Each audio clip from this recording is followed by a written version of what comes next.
you had told me Kevin Byard was going to show up out of nowhere in this game and Jerry McNichols was going to contribute out of nowhere as well, and Marcus Johnson, I would have told you, you guys are crazy. Hey, welcome back to another Titan Ed segment where we're going to be talking about Titan Madness and a recap of the Jaguars game. Got off the phone with my good colleague here, Marrio Houston. What's up, Mario? So we had gone over a few things on the phone a little bit after the game. He said he was able to watch the game. I'm not sure how much he got to watch of it, but a few things that we needed to cover, and we're pretty much both on the same page of it. Didn't get really to see anybody else's commentary as far as what had happened. Just a few things that I wanted to touch on first. As far as the where I kind of just got a few things here. I did hear a little bit of Trevor Lawrence's post game. And didn't get to hear Urban Meyer's just yet, but it was Trevor Lawrence's, just to see what's going on with that franchise. I did listen to UCF. I caught up on 2 of his videos there about the Jaguars. That was I guess it was the post game reaction, and it was the it was a 10-minute video, and then it was also the should the Jaguars fire Urban Meyer, and which is a no. And I totally agree on that point, but we're not going to talk about the speculations and all that stuff just yet, with Urban Meyer and all that stuff. We're just going to keep that. We're just going to keep it football for right now, all right? They had a bit better game plan, coming into this week after their after last week, of course, and a tough loss to the Bengals. How could you blame him, though? Because Burrow is kind of playing lights out right now, Now, it really is tough to pinpoint what is going on with the Jaguars team in general. I can definitely understand where UCF was trying to touch on this, that, is it the play calling? It's often vanilla. It's often confusing. Not for us so much. I mean, you could say for us in some instances, but for his team and his players, it just doesn't seem like they have a sound foundation, a unity. It doesn't seem like they're being led properly. Maybe just a scheme, first-year coaches and everything, getting everybody on the same page. So now we got to understand, Jaguars is a very young team, which Mario had made that a point of. They are hungry. You could tell they are hungry. They ran a few packages like the Jets did on us, with Ryan Tannehill on the on a couple of the defensive packages, of course. For some reason, they're able to spy that Jerry McNichols out to the right now. So when he goes out to the right there, instead of, the I formation, or how he's in kind of like the veer, they caught it onto the second time. Now, I posted a little thing on Instagram earlier. It is Titan Weese, or Titan Weese on Instagram. And I posted a little thing on my story where a timestamp, a few hidden keys and stuff, just a few things for people to look back on, reference as far as the Jaguars and Titans highlights, and that you are going to pull those references up in the I believe it's the NFL highlights. That it's like 13-14 minute video of just this basic recap and stuff, but that same timestamp is for it, all right? So, but if you have any other issues, just drop a message in the comment box, and I wouldn't mind going back to look for it for you, because there is a few things I want to touch up on. As far as the offensive line goes, now I don't want to get there just yet. I still want to talk about the Jaguars. So the Jaguars, I'm noticing they have a good front. They have a good, decent 7 coming up. Now there's 1 or 2 of them, I'm not sure what's going on, and they can't cover. Jaguars are struggling with the coverage. There's a lot of few new namers that I'm not familiar with on the Jaguars, because I kind of wasn't really doing my homework in-house this year. I was kind of doing it with the Houston Texans. I've been doing it with the the Washington team. Of course, I've been trying to pay attention to Fangio and the Broncos, and Matt LaFleur and the Green Bay Packers, who's barely getting by. Him and Lamar barely getting by, And just a few other teams, just the NFC side, to kind of broaden my, how would you say, my football knowledge, you could say. And I'm also following along with a little bit with the Saints right now. So kind of very, very busy, you know. Oh, and our Braves are moving on. I just don't see the benefit of the Jaguars getting rid of Urban Meyer so soon, so sudden. I mean, with everything that's going on behind it, you know, I mean, it's really going to be hard to come up from that. Of course, there's plenty of coaches who are offensive coordinators, defensive coordinators, looking to get promoted this year, even next year. But I just don't think it's a great time, and the timing is a little off for it, you know. I believe they just need to sit down with Urban Meyer, try to get things settled in, and figure out what's going on with this organization, because Khan might be giving him the benefit of the doubt right now. So however long Urban's able to, you know, chill out for a little bit, he might be able to maintain the rest of the job for the rest of the season and decide whether he's going to continue, just like UCF had mentioned. Now, the funny thing about that is how, I can't remember which coach it was. It was another coach that someone had referenced on an NFL commentator. I'm not sure if it's ESPN guys, First Take. I don't remember. But if you guys do, just let me know so I can give the proper credit to where credit is due, you know. But commentator had mentioned something about how Urban Meyer was referencing the NFL teams like they were playing Bama every week or every other week, pretty much. I mean, understandably, it's a whole new team for him, you know, offensive, defense coordinators, personnel. So it's going to get time to adjust to, you know. And I'm just thinking he maybe thought he was maybe at like a 4 or a 5 out of 5. He was going to win a couple by now, maybe 1 or 2. But they're struggling. They're struggling. So, I mean, right now we are first in the division, of course. But from what Mario was telling me, and now let's get to the Titans part of it, all right? What Mario was telling me is that it was really not so much of a fun win. I mean, not a fun win, but like a successful win, a productive win, a victory of what we want to celebrate. I believe, Austin A to Z had mentioned that as well. I had listened to a little bit of it with him and Zach today. I think it was where the tent was blowing down or something like that. But I was listening to a little bit of them today about how his attitude was a little bit different from post-game to compared to, I believe it was a Monday or Tuesday morning kind of thing, you know. In regards to the game in a recap, I mean, he definitely said that they struggled a little bit. You can see it on the film now. It's the 5th, 6th time I've actually watched it. So I actually want to go back and watch some more, like I said. So I want to timestamp some more things that I thought were beneficial, some things that we can work on. Now, let's get into our offensive part of this, because Ty Sombrayo is actually COVID list and retired. So he's either going to be on the COVID list and then he's just going to retire now. He's done with that COVID thing, or he's just done with the team in general. Maybe it's the injuries. Either way, this is going to be rough. This is either because Reduns was named starting left guard for Saffold, you know, which from my understanding, Reduns did run a little bit of left guard this, was a preseason, right? So, is it good? Is it bad? I mean, he has Taylor Lewan over there. So I just hope they have their verbiage right. They have the communication right, and who's doing what. You could hear some of it on the highlights as well. I don't think it was with the Jets. It had to be with the Jaguars, where he was calling a hold or something. But the verbiage is getting better. The unfortunate side is Saffold did get a little bit burned on this past game as well with the Jaguars. You know, this one where Tannehill kind of rolls out to the right. We barely get that touchdown. Now, 2 key things on this here. If we look up to a little bit to the left there, Julio was open. So, I mean, you probably get the sticks there, you know, or a possible touchdown, not sure. But he ended up going to Pruitt there.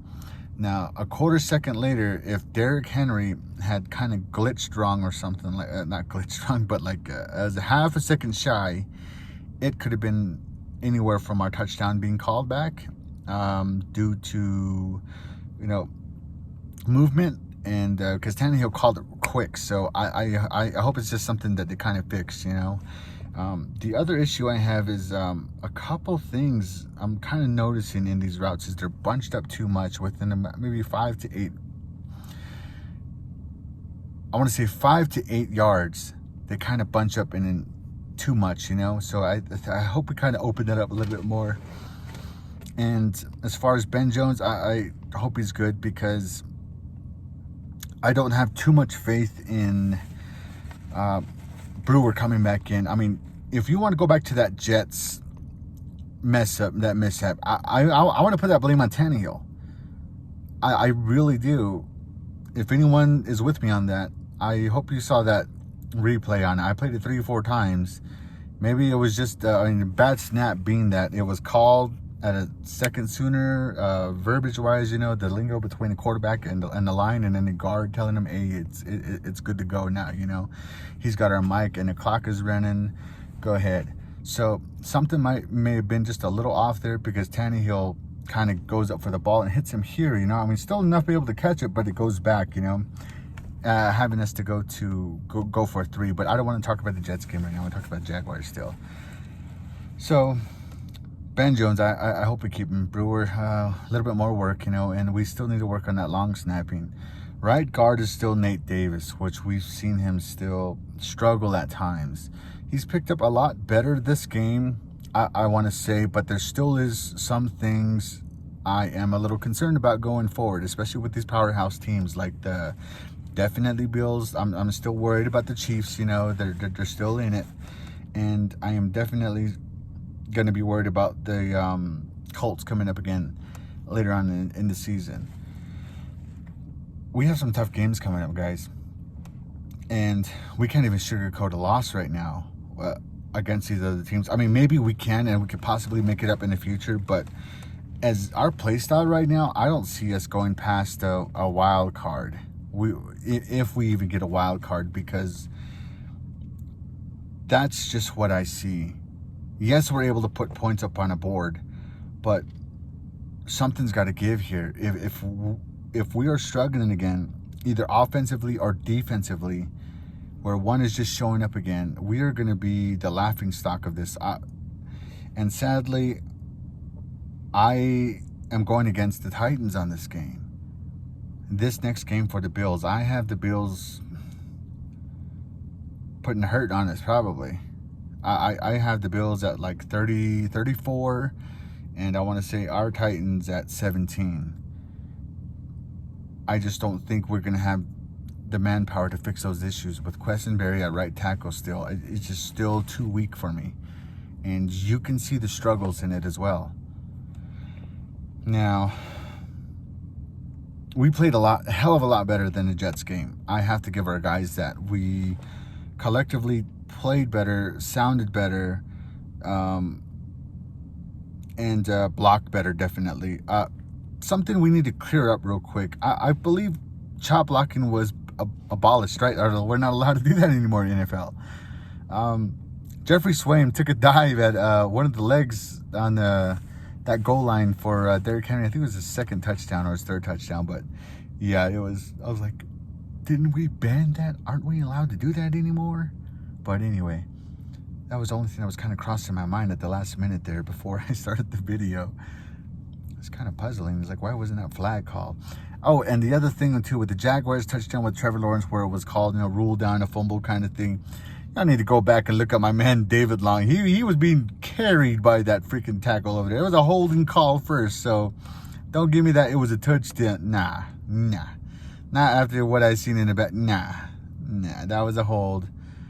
Trevor, playing yourself. Nah, you was down, but you didn't even have the control of the ball. Stop it. Come on now. Ball don't lie. And what's the other thing we need to talk about? Oh, yeah. Mario was on the same page with me as well. Something that we noticed within Tannehill, and shout out to Mario's boy who kind of mentioned this as well with us. We were talking on the lines what we kind of mentioned along with the Jets. Tannehill's playing a little bit too conservative right now. We need to let Tannehill play Tannehill ball.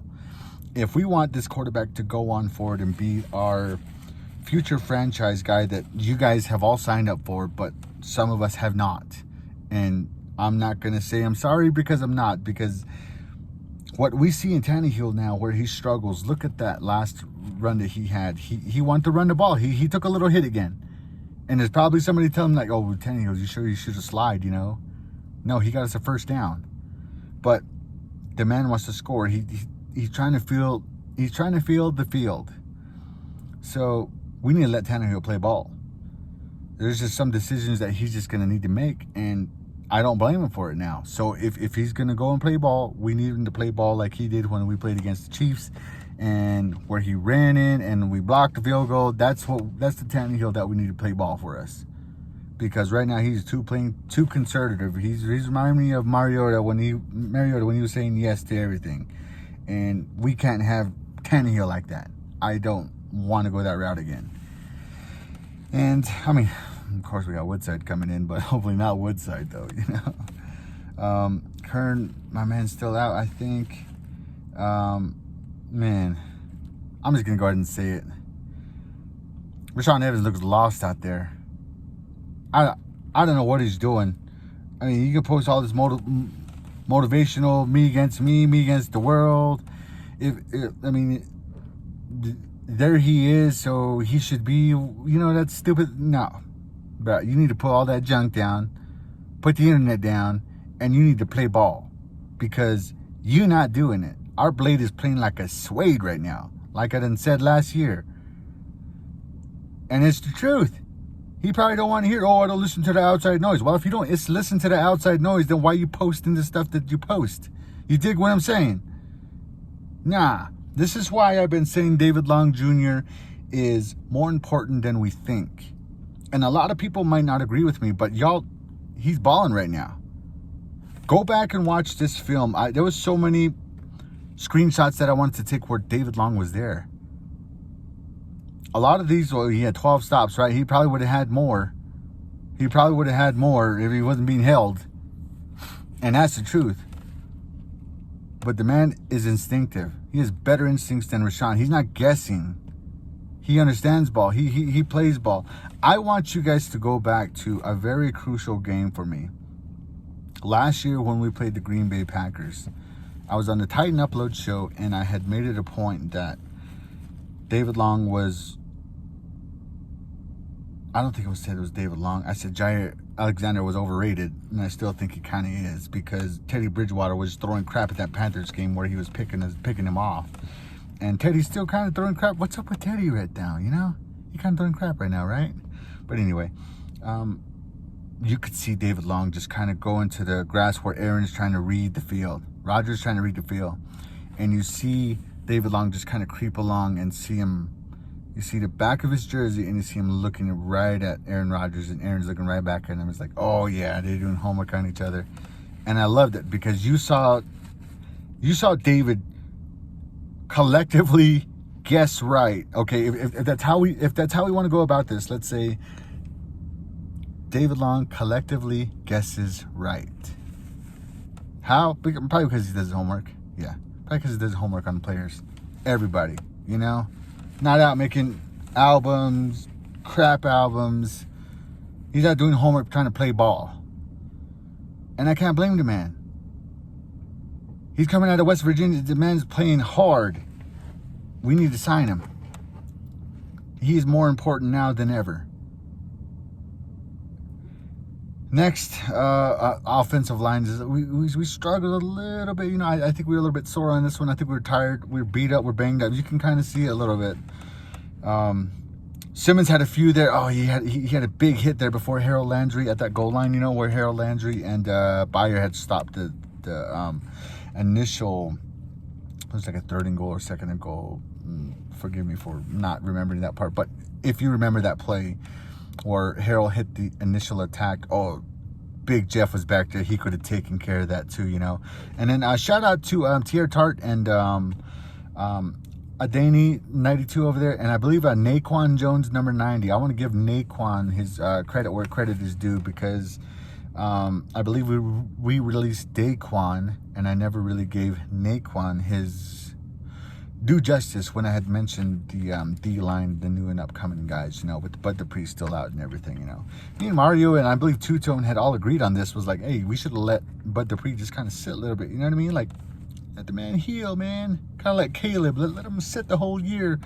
But now we can't do that because we had too many injuries. Oh, well. I mean, it's football, right? That's just what happens.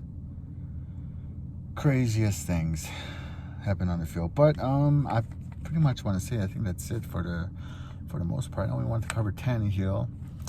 We wanted to cover a lot better game plan design with Todd Downing, which is kind of cool, you know. And also, we had better... we need to fix our defense. Shane Bowen and Mike need to get together on this one. I wouldn't even say if we call an outside source, too, because we're going to need help against the Bills, guys. As much as I don't want to say it, man. I didn't even get to see the Chiefs and Bills highlights just yet, but I was outside working on the chicken coop. I've been trying to do it. It's been cold all day, so I've been trying to do a video. And the only time I got a chance to is right after work right now. It's 5 a.m., 5:20 right now, and I'm about to drop this video any minute. So thank you guys all along. Well, for following along. I'm sorry, I'm freaking sleepy. And we are going to be doing our homework. We're going to do some more editing, we're going to do some more viewing. We're going to check out what we can get done and what we can talk about as far as our Titans here, because we need to talk about our Titans, guys. There's a lot of things that are being missed here on the major spotlights and stuff, you know. I mean, of course, they're bigger platforms and everything, you know, but there's a lot of things that we can cover here, especially our kicking situation, you know, because what do we have? How many kickers have we had? You know, we had, I almost said Tyson Breo as a kicker. What am I talking about? You know, I've seen Cario Santos kicking for somebody there. You know, I said Greg Joseph kicking for somebody. Gostowski. Who else have we had? Suckup, who was down in Tampa. One thing I want to say on Suckup real quick, what I talked about Mario last year, or the year before we let him go, was remember when he was hurt and then he came back into the game where he missed the field goal and then we released him that off season, right? We should have never did that. No, never. We should have let the man sit. We brought him back way too soon. We should have let him sit, and we should have never let him go. Never. But hey, he's got a ring now, right? And he's got Brady. And hopefully he misses a field goal against us, you know. Because we need some help, guys. And I think that's it. And always remember, tighten up.